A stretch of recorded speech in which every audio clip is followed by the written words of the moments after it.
Another episode of the Pin High Podcast presented by Golficity. We're going to be talking about JT's win at the Players. Another Lee Westwood Sunday, not collapse, but not another great Sunday for him.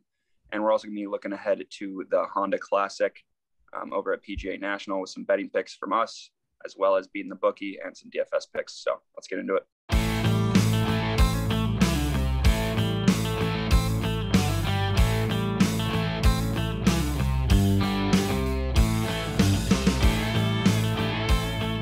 All right, let's get inside the ropes for this week. The first players we've fully covered so far as a podcast, and I wouldn't say disappointed at all. I feel like the winning score was like right what you wanted at. I feel like for a golf tournament, like that's not going to be at like 2 over. I feel like what was it, 1400, like 1400, yeah. 1200, 1300. That's like a good non-major golf tournament, I'd say. Yeah, it wasn't like it was like it kept people's interest because people were scoring and like playing like par fives and making like there were a lot of eagles this week, I feel like. Mm-hmm. And then there's also like the carnage of what happened at like I don't even know what time. It was like probably like 3 o'clock on Sunday. Like all that stuff that happened, like it's just all the horrible shots and like people hitting the water too, like all week. It's a good mix. And everyone loves this tournament. So it was a lot of fun. I mean, you definitely it went both ways. So, I mean, you had the guys who got cut at like 8 over. I don't know if you guys saw the Ian Poulter video where he was sitting at a table with Tyrrell Hatton, Rory, and Henrik Stenson. And they were all like combined like 28 over or something. Which most of that was Stenson. He was like 14 over. But still, they were all over par. Yeah, it's just kind of funny that Henrik Stenson shot a 84 on Friday. That's crazy. The final hole, I'm pretty sure I saw an eagle in the last hole. He's taps it and he looks like so mad. I'm like, it just doesn't. He hasn't been good in a while. No, he hasn't. It's because he switched 3 woods. Did he really? Is that the reason? Well, I think it was just like he couldn't use it anymore. Like he'd used it for too long that it wasn't performing anymore because like it was far too old. Yeah, he's got to go on eBay and find one. Yeah, he's gonna find. Exactly. Yeah, he's gonna find a pristine one. I'll give him my Epic if he wants it. I don't care. And then what else? I mean, like Lee Westwood, he's kind of living the life though, because everybody was kind of like dogging on him for not finishing the past 2 weeks, but he's made $2.6 million. And he had his girlfriend on the bag the past however many weeks. He's having his son on the bag now, and his son and him are playing Augusta National. I guess today. It was yesterday. Yeah, it was yesterday. I saw it too. I'm like, that's just like you guys like yes, ton in the US, but that is the life. Like just obviously competing. He cares, but like I mean, how much? Yeah, he's got like kind of the best mindset for someone right now. Like I've never sseen somebody just like so happy playing golf, if that makes sense. Yeah. I mean, like even his like post-match like round like interviews are just it's crazy. He's just so positive, like nothing negative about them. Even if he like doesn't win, he's just like super positive. So I mean, it's a good mindset to have, but at some point he's gonna have to start winning. He knows too, like he's like it's a bonus for him to be like competing in all these events. So if he's just gonna go out and have fun, like maybe and he competes well, it's even better. He's gonna make a lot of money and like maybe he wins and like other than that, he's just gonna have fun with his girlfriend and son on the golf course, like at the Players and Masters now. Like that is the life. That's literally the life. But I mean, you got to think now he's really going to be pushing for one of those majors because that's like Lee Westwood's done everything except win a major. I could see him competing in the Masters for sure. The way he's played the past couple of weeks, I think he realized that he can compete at the Masters. But also like going to Sunday, it was like he was like money all week, and then he just kind of lost it a little bit. Like everything was just a little bit off. Like he wasn't hitting greens. Like he hit that ball in the water on 2. Everything was just a little bit off on Sunday. I think maybe he was just like he needs to get more comfortable playing just his own game rather than seeing like what's around him because Bryson was like playing bad, so maybe he just got too comfortable.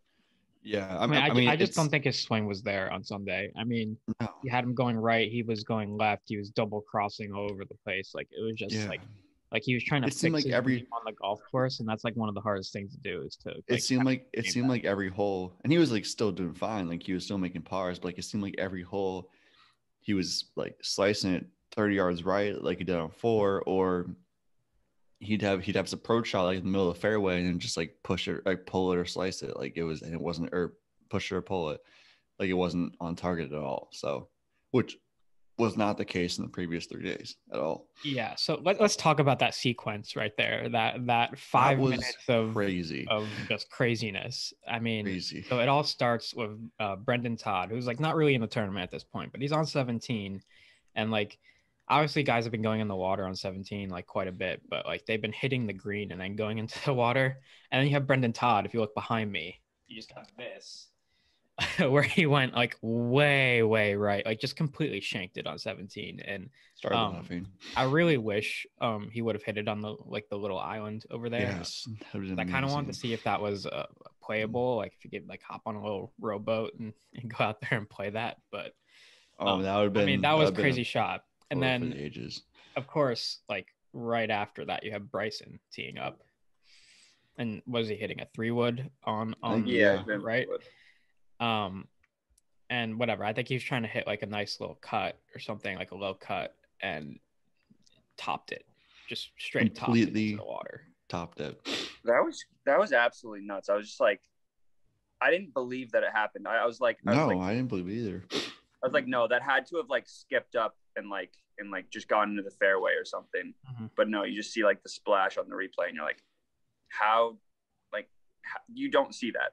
Right. And then like Francesco Molinari. They're like, what happened? They're like, and then they like show the replay in slow-mo on the ball, and they're just like, I mean, he plain topped it. Like he didn't. Yeah. But like the fact that whole hole, like is right after that, Westwood hits like 50 yards right in the water, and then Bryson hits it like 50 yards right, like in like the God knows where, like in where he is in the hole. Bryson's hitting from like the ladies' tees, like which is like the forward tees, and he hits it forward tees, and he hits it like over the green, like way to like literally like 60 yards right of the green. He has like 0 shot at the green, and he's like, you can hear him like yell, like, what is going on? Mm-hmm. And I'm just watching this, I'm like, this is amazing. Like I don't even know what to say about like watching this. It was unbelievable. Yeah, we haven't even mentioned double bogey, right? And then Westwood made bogey, and that kind of ended Bryson's tournament pretty much right there, one hole. Kind of. Yeah, he made like 1 birdie in the front or something like that. We really just we haven't even mentioned JT and his Sunday. Yeah, like he said that was potentially, didn't he say like that was potentially one of the best, or I think he said that was the best tee to green I've ever played in my life. Yeah, he was a ball striking machine on Sunday. Just he couldn't really, like on the front nine, he couldn't miss a green. Like he had a bunch of close shots, and like he missed a putt on 4. Like he 3-putted 8, I think, for bogey after hitting the green. All week he was missing like just barely on some like scoring like birdie eagle putts. Just barely, and then Sunday it finally came together as it does for somebody as good as Justin Thomas. Exactly, on the back nine, like that eagle putt, the when he birdied 12, like he finally figured it out, and that huge putt on 17 as well was massive. Like that basically won the tournament. On Friday, JT was sitting outside the cut line, so that just tells you how good of a weekend he had. Yeah, he won like 71. Yeah, what do you get on Saturday? He shot like 64 Saturday, I think. He was he was 10 under. Yeah. And then I mean, like literally, like any one of those guys, like it was up for the grabs on Sunday. Like that front nine, like nobody played well. I think it was like someone said a stat. There was like, in the last like 30, like 10 groups or something like that, like 4 groups, like nobody was under par, and the rest of the course was like 37 under or something. It was the last 5. Nobody was playing well. Yeah, nobody was playing well at all. And then JT finally took advantage. Like, and then like other guys like Taylor Gooch and like Victor Perez came out of nowhere as well. Mm-hmm. And it was just like Gim played bad. Casey wasn't great. Rahm kind of was out of it at the end. So Well, Doug Gim was saying that's like the most nervous he's ever been in his life being in that. Which is completely. Whatever. Then he puts it in the water twice on one of those holes too. 7. So it was just I mean, that was too much, I guess, for him. Trev, when you played TPC Sawgrass, did you put it in the water? On what hole? 17. What other? I did. Well, obviously, what other hole?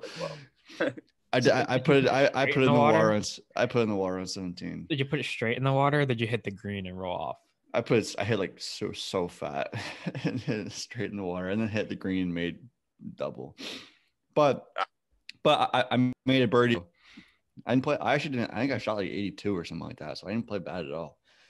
But 10's a par 4. Is 2 a par 5? Yeah, 2's a par 5. My dad and I were both 1 under through 4. Or through 3, and we're like what's gonna happen? Then we both like double bogeyed 4. That's what happens. Yeah. I started off around. What? No, keep going. I was saying I started off around here with eagle and then double. Yeah. It's like silver screen, go birdie, then just like double 3. Yeah. One other player I want to mention, Sergio Garcia. I mean, he came out blazing on Thursday, and he was okay on Friday, but not great. And it just like it didn't click for him in the weekend. He pisses me off so much. It's like he hits the ball so well, and he gets the like putt within like 2 feet, and he just like hits it 3 feet. Hits a 3 foot pass. Like it's actually amazing how bad his putting is. I've never seen him putt so bad in my life. After you said that, and like you were texting our group chat how bad he was, I like tuned. Maybe I just started paying attention more. I think I was already tuned in, and he had like a 5 foot putt. I was like, "This isn't going in." It's not going in. Yeah, and you just knew like half the putts he was hitting like were not going to go in, like no matter how far they were. I mean, he was like 7 under on the first day, and I think he finished the tournament 8 under. So that just tells you he did not have a good next 3 days. And like he also made 2 eagles the first day too. I mean, he wasn't even putting well on the first day either. He was just ball striking like crazy and like getting close enough, I guess. It was such a players leaderboard too.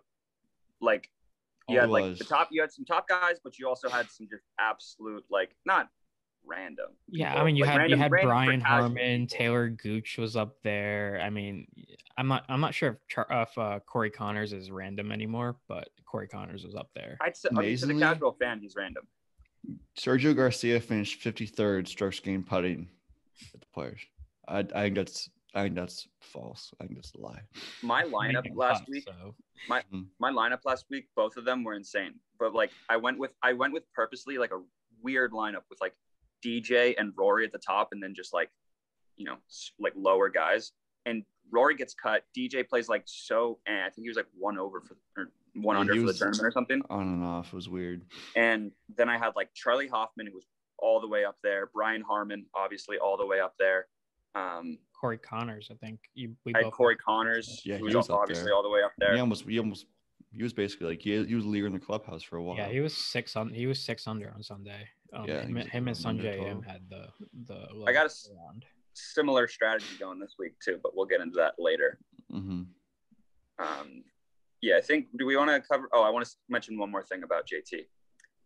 That like controlled, like not that it's a duck hook, but his controlled like low duck hook is the craziest shot. He hit it on 16, didn't he? He hit it on 18 as well. The 18 ones, that one definitely. 18 one was like he was flirting with water there on 18, and like it was just barely. See his reaction where he exhaled and like looked over at like I think it was caddy or something like that, and like did like a little like brought his club up and did like a little club twirl as a joke. Yeah. It's like, I meant to do that. I meant to hit like 2 feet from the water.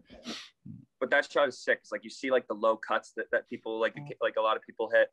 But then he's just like pulling out this weird. Yeah, he does that as well. Yeah. This weird like, it's not a hook, but whatever you want to call it. It's like my shot shape with like my 3 hybrid when I just don't. When you hit it really bad. Yeah. Well, all you gotta do is aim like 30 yards right, and then you got it. His goes like 300 yards. Yeah, I know, because it rolls out so much. Yeah. I don't know like how you would do that. Like I just like you have to like purposely like flip your. I don't even know. I don't even know. And then weird shot. So I guess the last thing is pretty. I mentioned earlier with like Rory, but everybody just kind of like all the top guys that we were looking at. I wouldn't say we picked. I don't think we picked any of them. I picked Tony Finau. I picked Cantlay top 20 because. So I guess we did. Finau usually does, I picked Hatton too. Like I picked 3 of those guys in my picks this week. I'll list off the names: Tony Finau, Patrick Cantlay, Rory McIlroy, Xander Schauffele, Tyrrell Hatton, Victor Hovland, Webb Simpson. All missed a cut. I had Webb Simpson top 40. Top 20. My best bet was top 30. Yeah, I had top 20 like on my own. It definitely was. Like, honestly, I was kind of like wasn't like worried, but like there was a part of me where I was like, leaderboard's like kind of weird on like a Saturday afternoon, Saturday night, and then like JT kind of crept back in. Like Ron was there, Casey was there, which was fun, and then obviously Bryson and Westwood. Paul Casey's been playing really well too. I mean, the last couple of courses have been ball striker golf courses, and we got another one this week. Yeah, but not playing, I don't think. So let's move into who's hot, who's not.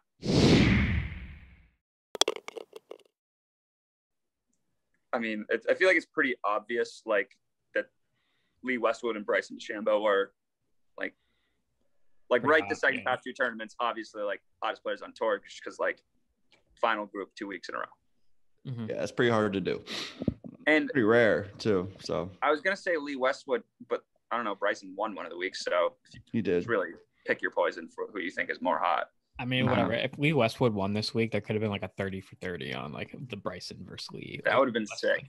That would have been cool.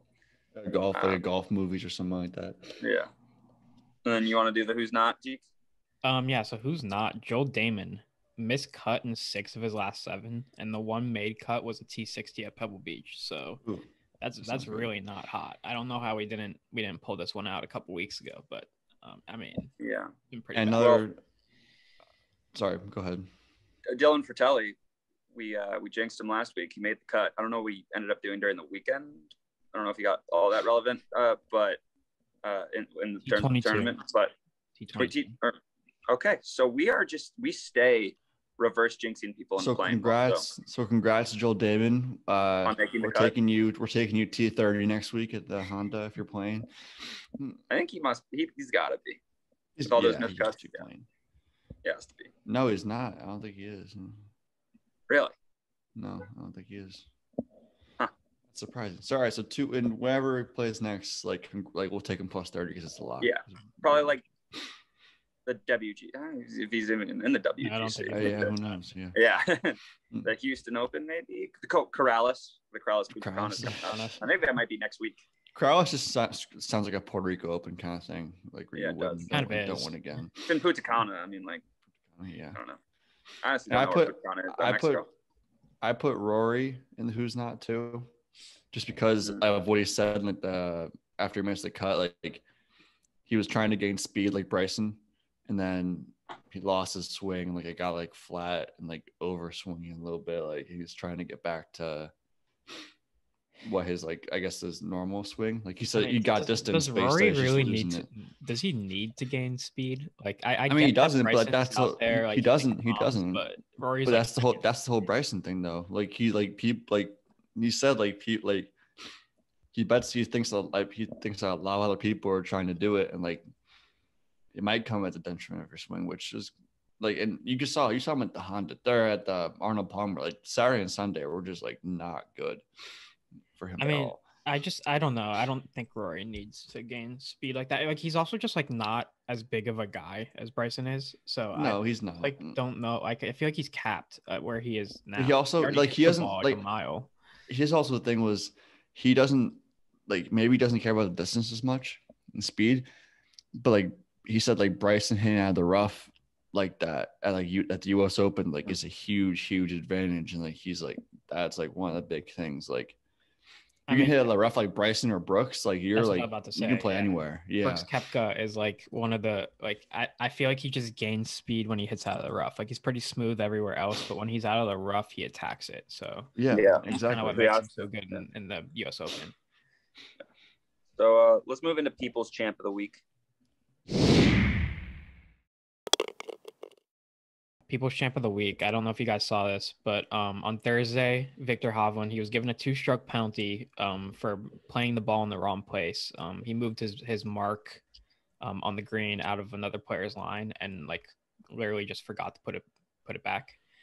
So the way that he found out about this was actually he was like leaving the golf course and his mom like called him or texted him or something like that. And she was like, oh, like, are you going to get penalized for what you did on 15 or whatever? And he's like, what do you mean? And she's like, you moved your ball and you never like put it back. So pretty much his mom called in and let him know that he did something wrong and like he had to go to the rules official and stuff like that, and he was assessed a 2-stroke penalty because he unknowingly like forgot to move his ball back, so he didn't get to mom, so it's on his mom. My question is, why is he answering the phone on the golf course? That's during the players. Like, I don't know. I mean, he would have gotten DQ'd if somebody saw it because like I don't know, because he didn't report it or whatever. Yeah. Okay. Here's a message to my mom if she's listening. If you ever did this to me, I'd be quite upset. What if you won the whole tournament, Pat, and they found out 2 days later and like you're like, yeah, you're DQ'd. He probably didn't make the putt anyway. He did. So he that was a 2-stroke penalty. Victor Hovland missed the cut by 2 strokes. Yeah. So that was a pretty expensive phone call right there. That is an expensive phone call for sure. No, he's young. He's good. He can afford it. Yeah, no, at the end of the day, he's okay. He'll be back. Yeah, the guy already made so much money. I have breaking news actually. Oh, is it the video game? Yeah, Tiger. Yeah, I completely forgot. I saw this morning too. Yeah, I saw his Tigers. Yeah, Tiger and PGA Tour or 2K agreed to a multi-year partnership. So I just posted that on the Instagram story. Now 2K, if you're listening, we have to be able to play with these players now because you can't play with them right now. You can only just like watch them hole out from the bunker every like hole. Yeah, you can only play with your guy. I would take a 2-year break I would let them take a 2-year break if it meant that they would literally like make this video game actually. I mean, like the OG EA, like Tiger. No, but like I'm saying, like spend as much time on it as they would. Maybe not like the same time as like they would 2K basketball. They won't for that. FIFA, but they should. They should do it more than NBA Live. That's for sure. Yeah, but they should. They should do like personalized swings. They shouldn't just do the same swing. Because like that's not that hard. Like you just put it probably is hard, but you can put the swing sensors on them and everything. I don't know. They could make this game like so much better than it already is, and they're already getting a ton of traction. Yeah, it's fun. It's still like so much fun. I just play with my friends, and like it's just a lot. I mean, I just want to be able to play with the pros, like the old EA Tiger Woods. Like you're able to play with the pros. Yeah. So I want to do that, but that'd be a lot of fun. We'll playing with Jordan down the stretch. I mean, if you're gonna put Tiger Woods in the game, like you should be able to play with him, right? People who don't have the game right now would be like, "Oh, I can play with Tiger Woods in the game next year." Yeah, exactly. They should be able to do that. I don't know if it'll be this year, or like this next coming game, but maybe the next. I don't know. We'll see. Details come stat of the week for this week. Yeah, so stat of the week. There's crazy stats of the week this week. So from the beginning, Adam Scott just absolutely owned the 17th hole in the first 3 days. He hit it inside 2 feet in rounds 1 and 2, and then 2.5 feet in round 3. In all 3 rounds, it's a combined 5 feet 9 inches on 17, like one of the hardest holes on the golf course. Unfortunately, round 4, he hit it in the water. Now, that was just one of 66 balls that found the water on 17 this week. And Thursday, there was 35 balls in the water on 17. Yeah, that's 35 balls, and like I think like 5 or 6 of them found like the walkway, which like never happens either. You guys want to guess what the over under was on? Oh, I remember you telling me this, or I saw this or something like that. You probably saw it. I don't think I told you, but there was an over under on how many balls would go in the water this week. What was it, like 55? 45? It was 45. 47. Yeah. 47. There's 35 on Thursday. That's unbelievable. I mean, it was the pin placement on Thursday. I think they had it in the back corner. They did. It was really tough. If you tried to attack it, it would like probably go over. The second round was like the same thing, just like 5 paces like to the right.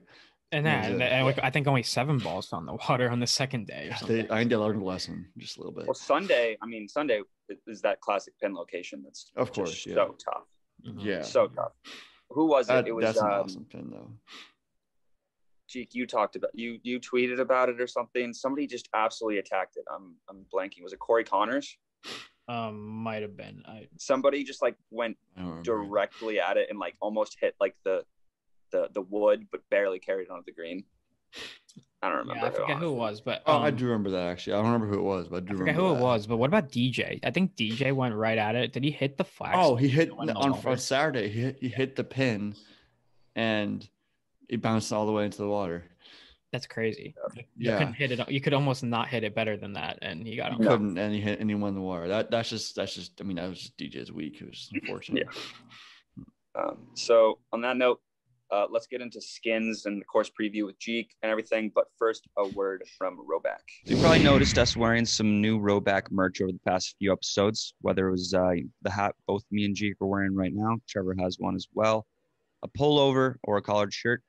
We're partnering with Rowback in 2021, and we couldn't be more excited. So head to the link in our bio, add the Rowback merch you want, and you'll get 15% off just by using the link. So enjoy and crave activity.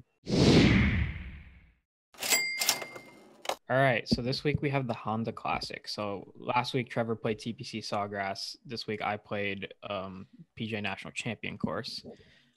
So we know these courses pretty well. Par 70, 71, 25 yards, Bermuda grass greens.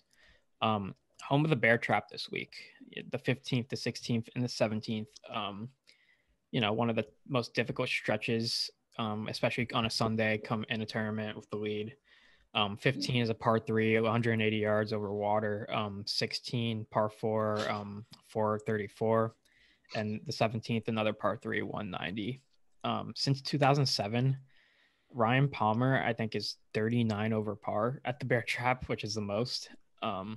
It definitely does take a lot of people, and it will be a factor this week, especially coming down the stretch if it's close. If you get through the Bear Trap, even par, you have a good chance of winning the tournament down the stretch. Wind's going to be a big factor this week. If it's high winds, the course definitely plays a lot harder. And it's definitely one of the most difficult scrambling courses on tour. If you hit it right and left, it's definitely hard to get back, and there's a lot of water and stuff. Difficult greens as well, and water hazards are in play on 15 of the 18 holes. So you definitely want to be hitting the fairway this week. And it has one of the lowest driving distance averages on tour. Which whatever. I don't think Bryson's playing this week, so that's because people just like attack it with with irons off the tee and everything. A lot of irons because they want to be in the fairway. I was reading something that was like it's way more like obviously, but it's like much more taxing on amateurs than pros, as any course is. Yeah. But like especially on amateurs, just because there's water on 15 of the holes. I mean, I can't tell you. I don't. It was a year and a half ago, I guess now. I don't remember what I shot there. I don't remember how many balls I put in the water. All I know is I think I got through the Bear Trap dry, so that was pretty good. Previous winners: Sanjay M won last year, Keith Mitchell, Justin Thomas, Ricky Fowler, and Adam Scott. And then important stats this week: strokes gained approach by far most important this week. Smaller greens, a lot of water. You got to be pretty accurate. Par 4s gained is also a good one. And just total drives, like driving game, which is like a split between driving distance and driving accuracy. I'd say that one's maybe the most important. Just like kind of like parlayed a little bit with like strokes gained approach. And then opportunities gained, which is just strokes gained, always important. And just like one other fact about it, no player has defended his title at PGA National. So Sanjay M's looking to be the first to defend his title this week. All right. And then before we get into our D-Kings and our bets, let's get over to BeatinTheBookie for his picks. What's up, guys? It's BeatinTheBookie back again on the Pin High Pod. We head to the Honda Classic this week, so let's give out some free plays. My first free play is on Daniel Berger, plus 150 to finish in the top 10. Berger shot a 5-under last week in the final round, and I think he keeps that hot streak going, gliding into the top 10 finish at the Honda Classic. My second free play this week is on Sung J M, plus 175, top 10 finish. Sung J has been playing very well lately, and if he can get it together for all 4 rounds, I like him to finish in the top 10. He also has a great chance to win, so I'm sprinkling the money line for him to win the tournament at plus 1,400. My fourth and final free play is on Adam Scott, minus 135 over Lee Westwood for the tournament. This is mainly a fade on Westwood, as he's finished runner-up the last 2 weeks after playing in the final pairing. I think he will be exhausted coming into this weekend. So I'm fading Lee Westwood, and I'll be taking Adam Scott minus 135 on the money line. Those are my 4 free plays. Good luck, and we'll talk next week. All right, so our Draftkings picks. Who wants to start? I'll start. All right. So I went with two guys who I just like their stats, and I like their approach to the game, especially the course like this. So they're a little bit higher value. But my first one will be Brendan Steele at 8,700. He's 35th in strokes gained off the tee. Not great in strokes gained approach, but he hasn't missed a cut on tour since January. And he has good finishes here. T4 last year, T14, 2017, and 2016, T11 and 2015. So he's one of those guys who knows how to play here, even though he might not have the approach stats. So, and his tee ball is pretty good. So I like him at 8,700. I think he'll do pretty well. I think he'll make the cut at least too. So my first one is Brandon Wu at 7,800. This one was more like, it's not as stat based as you'd think, just because like he doesn't have a lot of PGA Tour stats. But I was checking out his Korn Ferry Tour stats, as well as, he played at the Puerto Rico Open, finished T7 there. He's just like, he's really solid off the tee, like accuracy wise at least, and he's really good strokes gain approach. So I feel like it's just like a really good combo any week, but especially this week, to be accurate off the tee. Okay, cool. So my first pick, I'm gonna go with Matt Wallace, 8,500. He's 12th in strokes gained approach, and he had a T20 in 2019 at Honda. He's 33rd in strokes gained putting and 29th in strokes gained total. So pretty good stats this year. He had a T18 at the Arnold Palmer a couple weeks ago, and at 8,500, I just kind of like the value there. Also, the field's not as deep this week, so that's why the numbers are kind of high on some of these guys. You wouldn't normally see Matt Wallace at 8,500. But since I went slightly higher on my first pick, I'm going to go kind of low on my next one, and I'm going to go back with John Huff. Picked him a while ago. He was pretty hot to start of the season. He has cooled off since the beginning of the season, but he's still 43rd in strokes gained approach, and 67th in par 4 scoring.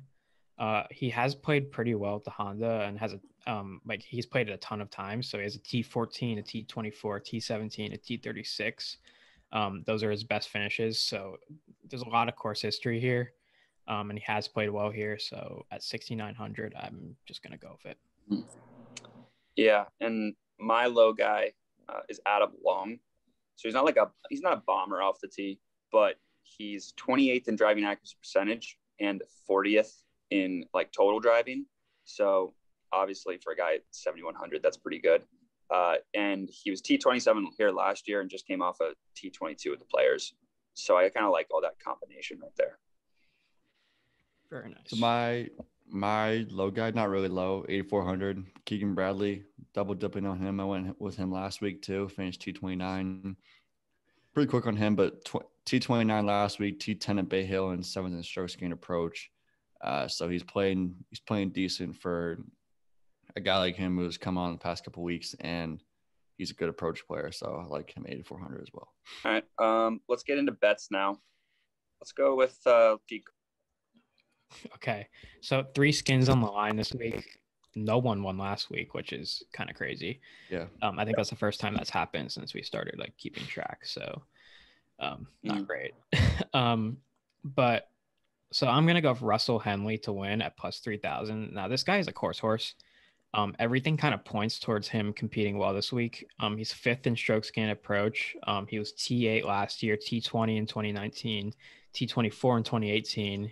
He finished first in 2014, as well as T13 in 2013. So he's got a lot of course history here. He always plays well here. And he's first in par fours gained this year, which is a stat that I marked as pretty important. And I don't know, I just feel like he's a course horse. He should finish well this week. And with that being said, my best bet is Russell Henley top 30 plus 100, just based on all those stats. Yeah. I don't want to say it's a lock, but I want to say it's a lock. All right. There you go. Jeek locked that in. It's cut. My winner, I actually didn't have a winner until this morning. I'd done all my other research, but I kind of just had another one of those tingly feelings about Chris Kirk. He's pretty accurate off the tee. He's 35th in strokes gain approach, 17th around the green. It's like a decent putter if he gets the putter going. Let's see, what did he have last week? He gained strokes putting last week. So plus 4,500, I feel like that's pretty good value on him. And he just seems like a guy like outside of those top 4 players that are notable that could take it. He's been playing good golf this year. And then my best bet is Taylor Gooch, top 30. Taylor Gooch is just I feel like he's been also one of those guys kind of similar to Chris Kirk, playing just very well this year, under the radar. To the casual fan, you probably don't notice them on the leaderboard, but they're always up there. So I like him to come top 30 this week. And he finished at 1 under on the tournament last year in this. So, decent course history. All right, so I'll go with my winner, Joaquim Neiman. Not a great field this week, so I feel like he could take advantage of that. With his great ball striking stats, he's playing pretty well this whole year. Hasn't missed a cut the whole season, so since basically August or tour championship or before. So I think he's due for another good result too. He played decent last week, and he's got this. I think he's got the game that fits this course. Kind of a good driver of the ball, good ball striker. He's playing better than he has in previous years as well. So I'll go with him at plus 3,300. And my best bet, I'll go with Brendan Steele, top 30 at plus 125. Again, not a great field. He's played well here before, especially with 4 of his last 5 starts are top 14s or better. And he just missed the cut at top 40, which we had at the cutoff at minus 110 this week. But so I think he could really make some noise, and I think top 30 is a pretty safe bet as well. Like it. And first round leaders, who do we like? I put in a couple names, but I'll let it be up to you guys. I could see Joaquim Neiman. I could for sure see Joaquim Neiman. I'm down with that. If we want to go with Joaquim Neiman for first round leader. We'll stay with the theme of the first round leader just being whoever Trev picks to win. Yep. Which again, I didn't even like. It's not on purpose. I know. It's not. It's literally not. Yeah. That's so funny though. So let's get in the clubhouse to end off the week. I think we're gonna introduce that's a brand new segment. I don't think we've done it before. We're gonna say random golfers. 1 per person or what? How about 2 per person? It's gonna be quick. So okay, I got one. I'm here on the world golf ranking, so I'm names. The pride of Andover, Massachusetts. Shout out to my roommate, Rob Oppenheim. Okay. Oh, that's a good one. Offer. I'm here in the world golf rankings, and coming in at 298, Ollie Schneiderjans. I saw. You know what? I never went to the 100. I never played or PGA National, but I went to the Honda Classic. I think it was my senior year. Like my mom just to play golf and like go to the pool. And we saw Ollie Schneiderjans playing one hole. We went to the round on Thursday. We saw him playing one hole. I can't remember. Did he have a hat on? It's crazy the random things no, of course. That you could remember. Yeah. But we saw the course. The course was pretty cool. I have a little quiet sign, a Honda Classic quiet sign in my room somewhere. I don't know if it's here. It's pretty fun. My random golfer, he's in the field this week, and he's like random, but you would know who he is. It's Hunter Mayhem. He's in the field this week and playing. Drop him quite a bit. Yeah. All right. Are we doing snake draft, or I'll just go again? Just go again, Pat. Okay. This one is another homage to a high school friend. We're going with Bill Haas. Haas. Okay. Bill Haas. Yeah, no, Bill Haas. I remember, I think in high school, he like won a tournament out of nowhere, like after he'd never won one before, and one of our friends' nicknames was Haas. So there you go. Yeah, definitely. Definitely a rando. Rando. Yeah, I mean, they always win the PNC, the Haas's. That's like what they're most. Bill Haas is probably most known for. Yeah. Okay, I'm gonna go a little random as well. Coming in at 269 on the World Golf Rankings, Tyler Mccumber. Interesting. He's been playing some decent golf recently, if I remember correctly. I feel like he's been like in the mix like one or two tournaments this year. He definitely has. Yeah. I think he might have had a first round leader at some point. I just my pick a random golfer, and I just noticed he's one spot in the world ranking behind your guy, number 586 in the world, Y.E. Yang. Oh wow, I haven't heard that name in quite. Oh, it's Bill Haas, the one. Bill Haas is 585 in the world. Jesus, I didn't know Bill Haas was that low. Neither did I. The world golf rankings. Those were just off the top of my head. I mean, yeah, I saw Kiridachi for Bonrat's on that page too, and great guy. Yeah, I'll be Bonrat. My roommate has his visor, I think, signed by him. That's hilarious. That's an awesome piece of memorabilia. Yeah, that's actually unreal. You're gonna have to get a picture of that. He's like, he told me like, because he worked at PGA at Bethpage, and he said, texted me one day, he's like, yeah, this fat Asian like gave me his visor. Like, I don't know who his name is. Like, was his name Kiridachi? I've heard about Afi Bonrat. He's like, yes, he smokes all the time. I'm like, yes, that's him.